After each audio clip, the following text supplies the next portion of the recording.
Hello guys, আমাদের এদিকে current না থাকার ফলে আমি ভালো করে ভিডিও বানাতে পারি না। তার জন্য আজকে রিং লাইটটিকে আমি ব্যাটারি সিস্টেম লাইট বানাবো। সর্বপ্রথম বক্সটি খুলে নেব এখান থেকে।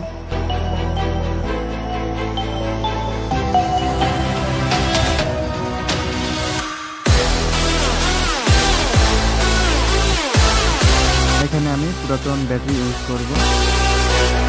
ব্যাটারিটি সেফলি চার্জ করার জন্য এখানে একটি চার্জিং মডিউল নিয়ে নিব।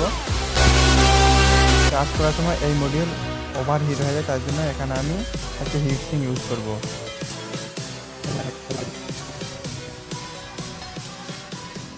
চার্জিং মডিউলে মাইনাস প্লাস দেখে আমি এখানে লাগিয়ে নিব।